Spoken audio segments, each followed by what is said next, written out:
Students, ఈరోజు డేటాబేస్కి సంబంధించి data redundancy అనే వర్డ్ యొక్క మీనింగ్ అండ్ దానికి సంబంధించి కొన్ని టైప్స్ ఆఫ్ డేటా రిడెండెన్సీస్ అనేది చూద్దాం. So first of all, what is redundancy అంటే డేటా అంటే మనకు తెలుసు. సో బట్ డేటాకి సంబంధించి రిడెండెన్సీ అంటే మనకి ఎప్పుడు అక్కర్ అవుతుంది, ఏ సిచ్యువేషన్లో రిడెండెన్సీని మనం ఫేస్ చేస్తాము. So what is the meaning of redundancy అంటే మనకి ఎప్పుడైతే ఒకే డేటా మల్టిపుల్ కాపీస్ అంటే సేమ్ డేటా మల్టిపుల్ కాపీస్ కింద డేటాబేస్లో ఎప్పుడైతే స్టోర్ అవుతుందో అప్పుడు మనకి రిడెండెన్సీ అనేది అక్కర్ అవుతుంది. సో యాక్చువల్గా మనం ఎగ్జాక్ట్ రిడెండెన్సీ చెప్పాలి అంటే మనకి 3 టైప్స్ ఆఫ్ రిడెండెన్సీస్ ఉన్నాయి. సో కమింగ్ టాపిక్స్లో మనకి 3 టైప్స్ ఆఫ్ రిడెండెన్సీస్ చూద్దాం ఈరోజు వీడియోలో కంప్లీట్గా. So first of all, what is redundancy definition రాస్తాను.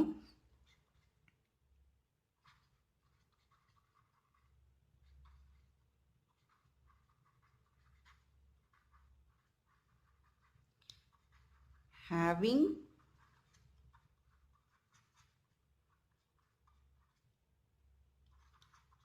multiple copies of same data in the database.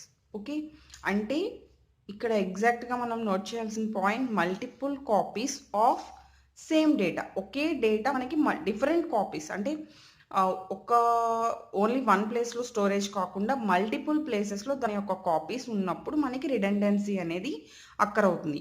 So ఈ ప్రాబ్లమ్ని అరేంజ్ చేయడం కోసం మనం డేటాబేస్లో నార్మలైజేషన్ అనే కాన్సెప్ట్ని ఇంట్రడ్యూస్ చేసాం. So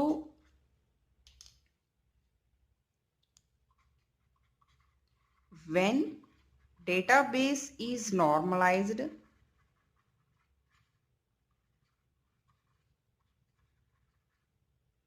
then we erase redundancy. So అంటే మనం రిడెండెన్సీని ఎలిమినేట్ చేయాలి అంటే మనం తీసుకోవాల్సిన concept normalization. This very very important concept normalization. ఈ నార్మలైజేషన్ అనేది చాలా బిగ్ హ్యూగ్ కాన్సెప్ట్, అది నెక్స్ట్ వీడియోస్లో మనం చూద్దాం. So before normalization what is redundancy అనేది మనకి అండర్స్టాండ్ అయితేనే మనం నెక్స్ట్ నార్మలైజేషన్ ద్వారా ఏ ప్రాబ్లమ్ని మనం రిమూవ్ చేయగలుగుతున్నాం అనేది మనకు అర్థమవుతుంది. సో దట్స్ వై ఫస్ట్ నేను డేటా రిడెండెన్సీ అనే ఒక వర్డ్ గురించి నేను క్లియర్ చేస్తున్నాను. ఎందుకంటే చాలామందికి రిడెండెన్సీ అనే వర్డ్కి క్లారిటీ ఉండదు. సో దానికోసం ఈ వీడియో చేయడం జరిగింది. సో నెక్స్ట్ కాన్సెప్ట్లో మనకి నార్మలైజేషన్ అంటే కంప్లీట్ డెప్త్గా మనం నార్మలైజేషన్ గురించి చూద్దాం. సో ఒక ఎగ్జాంపుల్ టేబుల్ తీసుకుంటున్నాను. సో ఈ ఎగ్జాంపుల్ టేబుల్ నేమ్ ఏంటంటే స్టూడెంట్. ఓకే, ఈ టేబుల్లో మనకి కావాల్సిన column student ID, student name, course, college and contact number and rank. Okay, so particular columns తీసుకున్నాను, that is student ID, name, course, college, contact number, rank. ఇలా నేను ఒక table తీసుకుంటే ఇప్పుడు మనకి 3 టైప్స్ ఆఫ్ రిడెండెన్సీస్ అని చెప్పాం. సో రిడెండెన్సీలో మనకి ఎన్ని టైప్స్ ఉన్నాయి అంటే 3 టైప్స్. సో ఫస్ట్ వన్ వచ్చి ఇన్సర్షన్ ఎనామలీ. 3 anomalies అని చెప్తాం. So insertion anomalies, that is anomaly.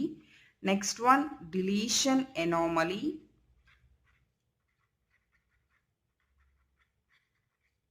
And third one, updation anomaly.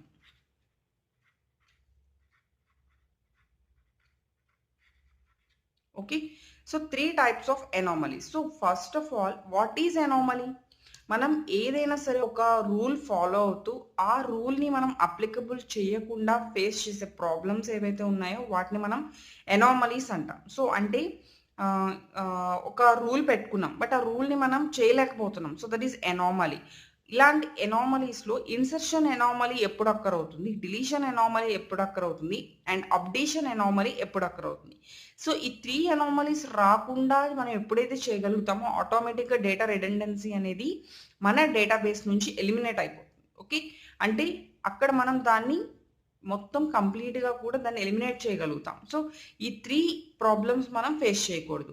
ఎలాంటి ప్రాబ్లమ్స్ అంటే ఇన్సర్షన్ ఎనామలీ అంటే మనకి ఏం జరుగుతుంది, సో అంటే మనకి ఇక్కడ ఆల్రెడీ ఒక టేబుల్ తీసుకున్నాం. ఈ టేబుల్‌కి సంబంధించి కాలమ్స్ ఉన్నాయి. What is insertion? మనం ఒక వాల్యూని టేబుల్‌లోకి ఇన్సర్ట్ చేయాలి. సో, టేబుల్‌లోకి ఇన్సర్ట్ చేస్తున్నాము అంటే దట్ ఈస్ నథింగ్ బట్ డేటాబేస్‌లోకి ఇన్సర్ట్ చేస్తున్నాం. సో, ఇన్సర్షన్ చెయ్యాలి అంటే మన దగ్గర ఒక స్టూడెంట్ డేటా ఉండాలి. సో, స్టూడెంట్ డేటా ఉంది. కానీ మన దగ్గర only student ID okay. Available 108 okay. Student name as available that is Satish. Next course okay. I want to take suppose Satish want to take course MSCS అనుకుందాం. Next college for example the college name BEC. Next contact number some contact number some rank okay. But ఇలా కనుక మనకి record కంప్లీట్‌గా అవైలబుల్‌గా ఉంటే మనం హ్యాపీగా insertion చేసేస్తాం. మనకి ఎనామలీ అనేది అక్కరవ్వదు. బట్ ఒకవేళ సతీష్ కనుక కోర్స్ అనేది డిసైడ్ చేసుకోలేకపోతున్నాడు. అంటే తను ఇంకా ఎలాంటి కోర్స్ తీసుకోవాలి అనేది ఇంకా డిసైడ్ చేసుకోలేదు. బట్ ఈ పర్సన్ అనేవాళ్ళు ఈ కాలేజ్‌లో జాయిన్ అవ్వడానికి అడ్మిషన్ తీసుకోవడానికి అయితే రెడీ అయ్యారు. కానీ అలాంటి సిట్యుయేషన్స్‌లో మనం డేటాబేస్‌లోకి ఆ పర్సన్‌ని మనం ఎంటర్ చేయలేం. ఎందుకు ఎంటర్ చేయలేము అంటే బికాస్ ఆఫ్ ఇన్సర్షన్ ఎనామలీ. మనకు ఆ ఇన్సర్షన్ ఎనామలీ ఎందుకు అక్కరైంది? స్టూడెంట్‌కి సంబంధించి ఆల్ డేటా ఎప్పుడైతే ఉందో అప్పుడే మనం కరెక్ట్‌గా ఎటువంటి ప్రాబ్లమ్ లేకుండా మనం ఇన్సర్ట్ చేయగలుగుతాం. బట్ స్టూడెంట్ ఇంకా కోర్స్ అనేది డిసైడ్ చేసుకోలేదు. But maybe after some time మనకు ఒక 2-3 డేస్‌లో డిసైడ్ చేసుకున్నారు అనుకోండి. ఈ బిఫోర్‌గా ఎప్పుడైతే కోర్స్ వాళ్ళు డిసైడ్ చేసుకుంటారో అప్పుడు మాత్రమే మనం ఇన్సర్ట్ చేయగలుగుతాం. In correct manner.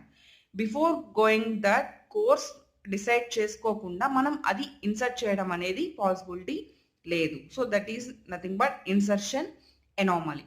Next one deletion. So, deletion meaning మనం ఆల్రెడీ స్టోర్ చేసిన డేటా నుంచి ఏదైనా సమ్ డేటాని డిలీట్ చేయాలి. సో, డిలీట్ చేయాలి అంటే ఇక్కడ ప్రాబ్లమ్ ఎక్కడ అక్కరవుతుంది? సో, నేను ఒక పర్టిక్యులర్ స్టూడెంట్ డేటా డిలీట్ చేద్దాం అనుకుంటున్నాను. ఫర్ ఎగ్జాంపుల్ నా టేబుల్‌లో 50 మెంబర్స్ ఉన్నారు. 50 స్టూడెంట్స్ ఉన్నారు. నేను ఓన్లీ 1 స్టూడెంట్ డేటాని డిలీట్ చేద్దాం అనుకున్నాను. బట్ ఈ స్టూడెంట్ డీటెయిల్స్‌లో మనకి ఇక్కడ కాలేజ్ నేమ్ ఉంది. సో, మీరు ఎప్పుడైతే ఒక కాలమ్‌లో ఒక రో జస్ట్ ఒక స్టూడెంట్ డేటా మీరు ఎప్పుడైతే డిలీట్ చేస్తున్నారో దానికి సంబంధించిన అనదర్ టేబుల్ డేటా కూడా డిలీట్ అయిపోతుంది ఆటోమేటిక్‌గా. బట్ మనకు అలా అవ్వకూడదు. సో, దానికోసం మనం నార్మలైజ్ చేస్తాం. సో, ఎప్పుడైతే మీరు నార్మలైజ్ చేశారో అలాంటి ప్రాబ్లమ్స్ లేకుండా ఏ టేబుల్‌కి ఆ టేబుల్ ఇండివిడ్యువాలిటీ మనం క్రియేట్ చేస్తాం. So, that is the concept of dependency and independency. అంటే ఈ టేబుల్ డేటా మీద అనదర్ టేబుల్ డేటా ఇండిపెండెంట్‌గా ఉంది అనుకోండి. So, there is no cause of deletion anomaly. అంటే మనం ఈ టేబుల్‌లో ఇన్సర్షన్, డిలీషన్ ఎనీథింగ్ బట్ ఈ టేబుల్ యొక్క పెర్ఫార్మన్స్ అనదర్ టేబుల్ మీద డిపెండెంట్ అవ్వలేదు. సో, దానికోసం మనం నార్మలైజేషన్ అనేది యూజ్ చేస్తాం. So, next okay. Third one updation. What is updation? మనం ఆల్రెడీ ఇన్సర్ట్ చేస్తేనే అప్డేషన్ చేయగలుగుతాం. ఓకే. ఇక్కడ చిన్న వేరియేషన్ ఇన్సర్షన్‌కి, అప్డేషన్‌కి. Insertion means new one creation, new one insertion. Updation means already insert అయిన రికార్డ్ మీద మనం అప్డేట్ చేస్తాం. మేబీ సమ్ వాల్యూని అప్డేట్ చేయడాన్ని అప్డేషన్ అనుకోవచ్చు. బట్ ఇక్కడ అప్డేషన్ ఎనామలీ ఎప్పుడు అక్కరవుతుంది అంటే మనం ఫర్ ఎగ్జాంపుల్ కాలేజ్‌కి సంబంధించిన ర్యాంక్ అప్డేట్ చేద్దాం అనుకుంటున్నాం. బట్ కాలేజ్ ర్యాంక్ మనం ఎక్కడ అప్డేట్ చేస్తాం? కాలేజ్‌కి రిగార్డింగ్ డీటెయిల్స్ ఉన్న టేబుల్ మీద ర్యాంక్ అప్డేట్ చేస్తాం. బట్ ఇక్కడ ఏమవుతుంది? డేటాబేస్‌లో కాలేజ్ నేమ్ అనేది ఎక్కడైతే ఉందో, ఎక్కడైతే కనెక్ట్ చేసి ఉందో మొత్తం ఈచ్ అండ్ ఎవ్రీ ప్లేస్‌లో కూడా అది అప్డేట్ అయిపోతుంది. అంటే కాలేజ్ నేమ్ ఉన్న ఈచ్ అండ్ ఎవ్రీ ప్లేస్‌లో నేను అప్డేషన్ ఇవ్వకూడదు. ఓన్లీ కాలేజ్ డీటెయిల్స్ ఉన్న టేబుల్‌లో వరకు మాత్రమే నేను అప్డేషన్ ఇవ్వాలి. బట్ అది ఈచ్ అండ్ ఎవ్రీ ప్లేస్‌లో కూడా అది అప్డేషన్ అయిపోతుంది. So, that is the updation anomaly. Okay. So, whenever we want to update some college details only in particular college detail టేబుల్‌లోనే అది అప్డేట్ అవ్వాలి. రిమైనింగ్ టేబుల్స్‌లో అప్డేట్ అవ్వకూడదు. So, that is the updation anomalies.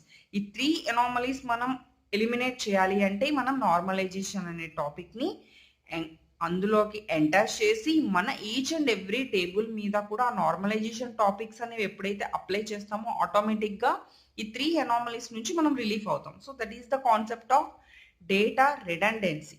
Next another important word inconsistency. This is also very, very important.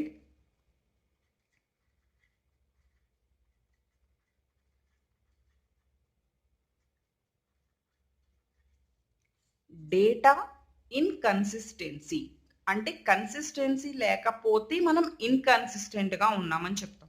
So ఎప్పుడు data ఇన్కన్సిస్టెంట్గా ఉంటుంది, మనం redundancy ఎప్పుడు అక్కర్ అవుతుందని చెప్పాము, ఎప్పుడైతే multiple copies of same data ఎప్పుడైతే ఉందో అప్పుడు మనకి రిడెండెన్సీ.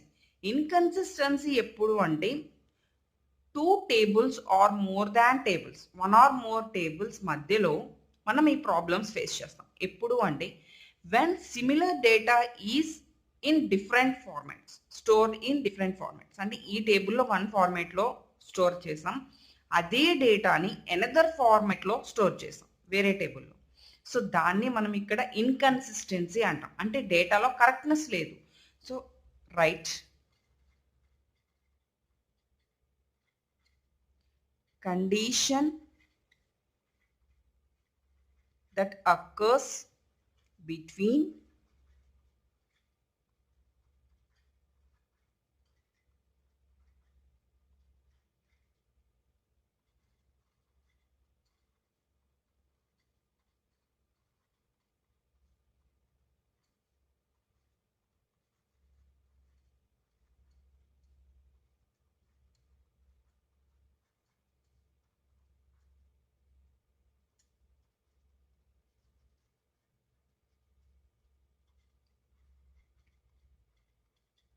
ఓకే.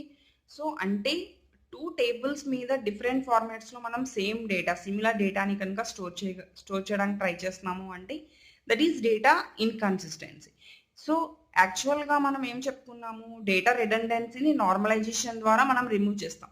బట్ డేటా ఇన్కన్సిస్టెన్సీని మనం ఎలా రిమూవ్ చేస్తాము అంటే we want to apply some constraints. What are the constraints? Rules. మనం కన్స్ట్రైంట్స్కి చెప్పుకున్నాం, primary key constraint, foreign key constraints, ఇవన్నీ సమ్ కన్స్ట్రైంట్స్, రూల్స్.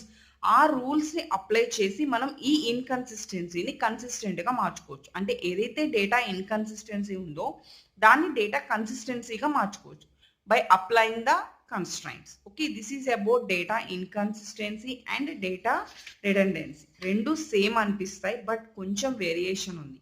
ఇది multiple copies of same data, but అది similar data, that is same data but different formats. అక్కడ format అనేది change అయిపోతుంది. So దాంతో మనకి ఇన్కన్సిస్టెన్సీ అక్కర్ అవుతుంది. When inconsistency is occur we are facing some redundancy. Okay, అంటే ఇక్కడ 3 అనామలీస్ నార్మలైజేషన్ ద్వారా రిమూవ్ చేస్తే అక్కడ మనం కన్స్ట్రైంట్స్ అప్లై చేయడం ద్వారా ఇన్కన్సిస్టెన్సీ నుంచి కన్సిస్టెన్సీకి మనం మూవ్ అవ్వగలుగుతాం. క్లాస్ నచ్చినట్టయితే కనుక వీడియోని లైక్ చేయండి, అలానే షేర్ చేయండి, ఛానల్ని సబ్స్క్రైబ్ చేయండి.